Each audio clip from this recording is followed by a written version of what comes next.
Hello and welcome to Curator's Cut, a digital series for members and patrons. I'm Lauren Rosati, Assistant Curator in the Leonard A. Lauder Research Center for Modern Art and the Modern and Contemporary Art Department at the Met. And while my work in the Research Center has me working with the extraordinary Leonard A. Lauder Cubist collection, in the Modern and Contemporary Art Department, I focus on time-based media, on sound, video, performance, and on intermediate works that don't fit comfortably within particular material histories. So today I'm going to introduce you to an unusual object from the Modern and Contemporary Art Department's collection and to its strange history at the museum. And that's Thomas Wilfred's Counterpoint in Space, Opus 146 from 1956. Wilfred was a Danish artist and an engineer who devoted his career to an ethereal art form of his own invention called Lumia that aimed to expand the concept of art beyond standard media categories of painting and sculpture. Lumia used colored gels, stained glass, electric motors, mirrors, mechanical elements to project light onto a translucent screen encased within a container. These were neglected by scholars for decades after Wilfred's death, but are now widely acknowledged as important precedents for video art and all manner of works that deploy light as a medium. These objects are not painting or sculpture, but rather fit somewhere in between, though they've been typically historicized as painting. And as you'll see, I discovered that the Met actually helped to perpetuate this classification. Wilfred was preoccupied with creating a mechanical instrument that could generate a radiant spectacle of color in motion. And when he emigrated to the United States in 1919, he built the device that he'd imagined as an engineer called the Clavilux.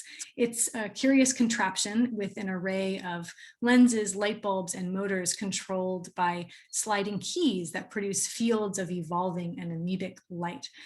Wilfred gained notoriety as the inventor and the operator of this instrument. He premiered it in New York City in 1922, and he traveled around the world to perform light recitals over the next decade. The Clavilux has unfortunately not survived, but we do have a set of related instruments that are smaller and that generate light automatically. Wilfred sold versions of these devices beginning in 1928, and he marketed them as home entertainment appliances like early televisions. These had changeable color discs like a gramophone, as you can see here, and controls for modulating the tempo and brightness and color temperature. And because they didn't require a skilled operator to manipulate the controls like the Clavilux, individuals and individual collectors could experience Lumia at home. These domestic units were disguised within the trappings of a modern home. So one resembles here a living room side table and lamp, the other an early cathode ray tube television, and others resembled Art Deco interior furniture. But the 1950s saw yet another shift in Wilfred's work, both in terms of their construction and their intended site of reception. So you'll see that he departs from the furniture-based models of previous years to enclose the displays of his units within beveled oak cabinets resembling picture frames. Some of these, including the Lumia at the Met on the left here, also include a brass plate at the bottom noting Wilfred's name and the title of the work, which is a method of identification one might expect to see on a 19th century painting. These models were designed to be wall-mounted or placed on a pedestal, and they contain pre-recorded rather than interactive compositions. In other words, they were designed for exhibition spaces rather than for the concert hall or the modern home.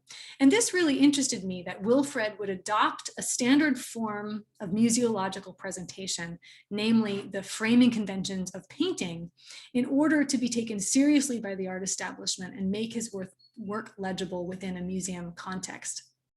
And it worked, because in 1960, the Met acquired Counterpoint in Space, Opus 146, which was one of a number of Wilfred's works to join the holdings of an American museum that decade.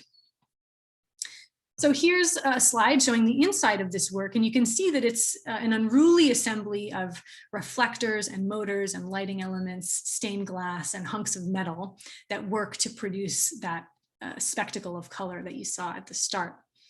When flicked on, it produces this almost alchemical reaction as light forms fluidly rise and descend and intersect on the screen.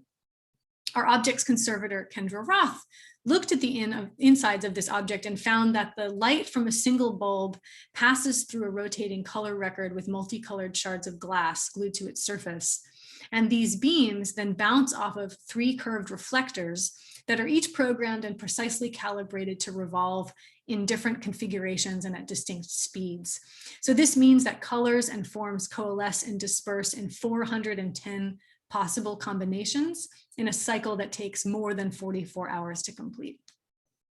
So though this might seem more analogous to television or to cinema today, contemporary critics tended to view Lumia as a new kind of painting using light. So important art historical volumes from the 20s describe Lumia as the next evolutionary and revolutionary phase in painting's development and praise it as a kind of mobile painting. Wilfred himself adopts this analogy to painting, and he compares the screen of the Lumia to a canvas and the glow of his lamps to brush and pigment, and explains that Lumia should be hung in the home like oil paintings. But looking in the museum's archives, I discovered that an exhibition at the Met helped to perpetuate this idea of Lumia as painting. It was called How to Look at Paintings, and it opened in September 1958 at the Junior Museum, which was a suite of galleries within the Met that offered collection-based art experiences for children and was run by the Department of Education. This show aimed to introduce school-aged audiences to the materials, the techniques, and formal properties of painting. And as you might expect for a show designed for children, the exhibition design centered interactivity and dynamic motion with a movable color wheel and slides visible through peepholes in the wall, audio recordings, and a spinning panoramic painting set to music. Works from the museum's collection of European and American art by artists like El Greco, Vermeer, and Picasso were grouped thematically to illustrate key themes like the portrait and the still life. But the show also included 3 examples of experiments in painting, which constituted the only abstract works in the show, and Wilfred's was one of those. His kinetic object, though, was somewhat out of place because it marked the only variable artwork on view, which linked it more to the dynamic educational displays than to the static collection objects. And his Lumia was the only object that didn't actually include paint as a material component. It represented the only artwork that wasn't borrowed from the Met's collection. And in fact, the exhibition organizers didn't consider it to be an artwork at all. Wilfred had offered this particular Lumia as a gift to the museum in March 1958, only months before the exhibition opened. And it was accepted in June 1958, but not as an accession object, but rather joined the Junior Museum as a pedagogical tool. The Junior Museum did not collect artworks except for what they called rejected curatorial objects that were brought out to school children during classes at the museum as handling material. So it accepted Counterpoint in space on those terms as an instructive device on par with a movable color wheel. After the exhibition closed 1 year later, Counterpoint in Space was formally accepted as a gift by the Department of American Paintings and Sculpture, which is now the Modern and Contemporary Art Department, which still holds the work today. So while it's impossible to measure the impact that this small exhibition had on the reception of Lumia as painting, Wilfred's very inclusion within it telegraphed a certain institutional acceptance of light art as a form of painting.